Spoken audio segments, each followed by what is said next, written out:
반갑습니다. 구독자분들과 함께 성장하는 유튜브 밀리터리 채널 생활탐구입니다. 전 세계의 압박에도 한국이 절대 포기 못하는 무기가 있습니다. 악마의 무기라고도 불리며 국제법상 살상 용도로 사용이 금지된 백린탄, 집속탄. 개떼처럼 밀려오는 적들에게는 미안하지만 한국이 절대 포기 못하는 이유가 있습니다. 백린탄은 백린을 이용해 연막 및 소위용의 탄으로 발화점이 50도로 매우 낮아 한번 발화하면 미친듯 확 반응을 일으키며 타게 되는데, 이때 대량의 독성 연기를 품어내고 소화하는 것도 굉장히 어렵습니다.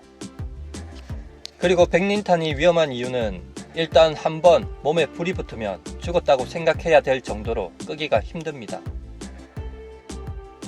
스티로폼에 불이 붙었을 때 녹아내리는 것과 비슷하다고 생각하면 되겠습니다. 만약 전쟁 중에 백린에 노출되었을 때 살아남을 수 있는 가장 확실한 방법은 백린으로 타들어가는 부위를 도려내는 방법이 가장 확실한 방법이며, 이것도 응급조치가 신속하게 이루어지지 않을 때는 화상 부위를 통해 흡수된 백린이 심장과 간, 신장 등을 손상시켜 다발성 장기 부전이 발생하여 사망할 위험이 굉장히 높고, 백린이 공기 중의 산소와 반응해 생기는 하얀 연기는 강한 독성을 가지고 있기 때문에 호흡기와 눈에도 굉장히 치명적이죠. 그리고 만일 입으로 흡입했을 때는 치사량이 0.015g으로 수시간 안에 사망에 이르게 됩니다.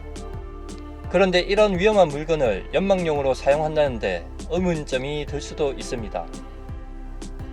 절대 아군이 돌격하는 방향에다가 적의 시야 차단용으로 쏴댔다가는 아군 보병들이 전멸할 수가 있습니다. 즉, 백린탄의 연막용은 반드시 적쪽으로 쏴서 상대의 시야를 차단해야 한다는 거죠. 그리고 애초에 영국은 백린의 이런 특성을 잘 알고 있었기 때문에 1차 세계대전 중인 1916년 말에 백린탄을 연막용과 살상용으로 사용했고, 2차 세계대전에서 영국은 76번 특수 소위탄이라는 백린 수륜탄까지 만들어 사용했습니다. 당시 600만 개나 만들어서 적군의 토치칼을 때려 부시는 데 사용했습니다. 그런데 이후 너무 잔인한 무기로 알려지기 시작하였고, 제네바 협약에 의거하여 백린탄은 민간인 및 살상 용도로는 사용이 금지되고 연막용으로만 사용하도록 했습니다. 그런데 제네바 협약에도 불구하고 한국 육군에서는 백린탄을 광범위하게 운용하고 있습니다. 대한민국 육군에서는 다양한 구경의 야포와 박격포용 백린탄을 운용하는데, 용도는 연막 및 소위용으로 운용 중입니다. 공식적으로 확인된 포탄만 해도 155mm 포탄, 105mm 포탄, 2.75인치 로켓탄 두, 4.2인치 박격폭탄, 81mm 박격폭탄, 60mm 박격포탄, M34 백린 연막 수류탄 등이 있습니다. 그리고 공군에서도 사용하는데 70mm 백린 연막 로켓을 KA-1 전선 통제기가 표적 지시를 위해 70mm M156 탄두를 사용 중이죠.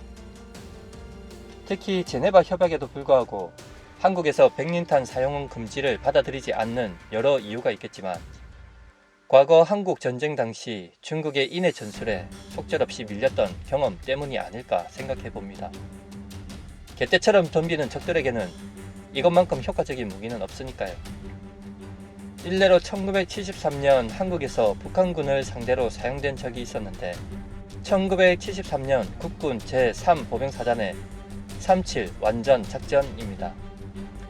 1973년 3월 7일 당시 철책 작업을 하던 한국 측 백골 부대원들이 북한군의 기관총 공격을 받는 일이 발생했는데, 이 도발 때문에 백골 부대원 장교 1명이 사망하고 부사관 1명이 중상을 입게 됩니다.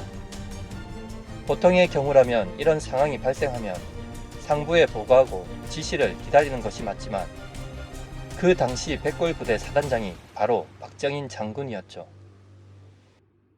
이 정도면 그 다음 상황은 안 봐도 뻔하죠.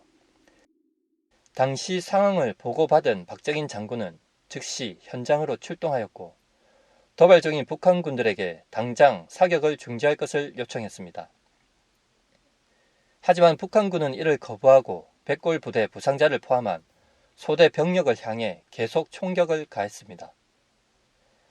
곧 박정인 장군은 이후 백골 부대의 전설이 된 결단을 내립니다. 박정인 장군은 사단 내 포병 대대를 총동원해 보복하기로 마음먹고 관측된 북한군 지피를 향해 105mm, 155mm 폭사포를 일제히 때려박는데 이때 백린탄을 사용했는데 한 발이 북한 지피를 관통 내부에서 폭발해 상주 인원 전원이 몰살됩니다. 1975년 기순한 북한군 유대윤 소위의 정언에 따르면 당시 백골 부대의 사격으로 인민군, 막사, 북한군 36명이 사망했다. 지금도 북한군은 백골 부대를 가장 겁낸다. 한마디로 북한 기관총 도발을 100배로 갚아준 사건이었습니다. 그리고 백린탄 다음으로 전 세계가 아무리 난리를 쳐도 한국이 포기 못하는 무기가 또 있습니다. 백린탄에 이어 집속탄. 참고 집속탄은 즉 클러스터탄은 항공폭탄이 일반적이지만 육군의 포나 다연장 로켓으로도 발사합니다.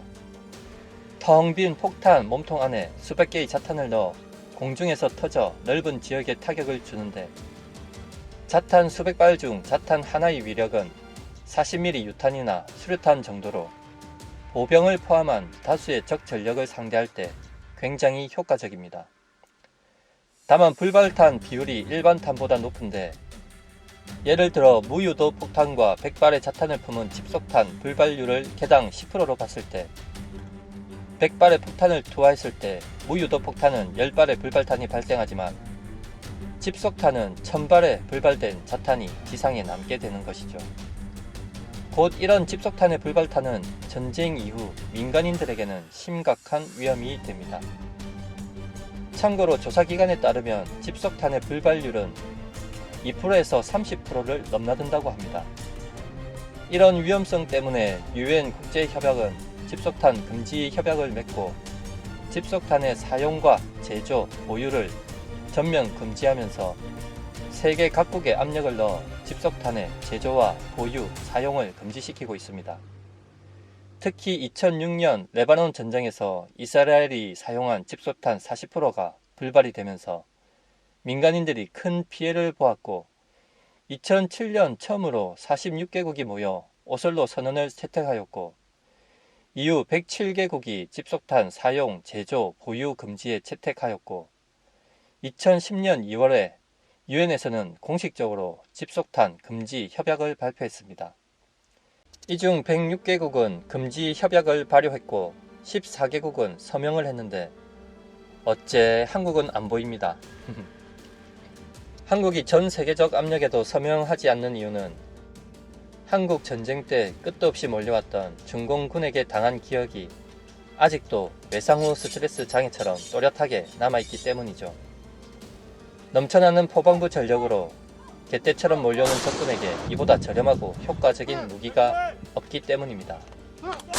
마치며 백골 부대의 전설 박정인 장군의 또 다른 일화를 소개하면 1961년 박정인 장군이 전방 연대장으로 복무할 때의 일입니다.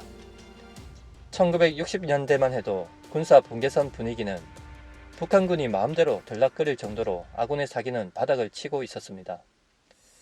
이런 장면을 몇 번이나 목격한 박정인 장군은 중대장을 불러 말했습니다. 적이 군사 분계선을 넘어오는데 왜 가만히 있느냐 라고 물었는데 일선 중대장과 대대장의 대답이 어이가 없습니다. 북한군을 건드리면 보복하기 때문입니다 라고 대답했는데 화가 난 박정인 장군은 일가를 날렸습니다. 대대장의 총과 무기는 목숨을 걸고 조국의 땅을 지키라고 준 것이다. 그게 대한민국이 당신을 무장시킨 유일한 이유이다. 우리 지역에 침투하는 적은 즉각 사살하거나 포로로 하라. 이후 박정인 장군은 군기 확립을 위해 백골 용사 선서문을 제정했습니다.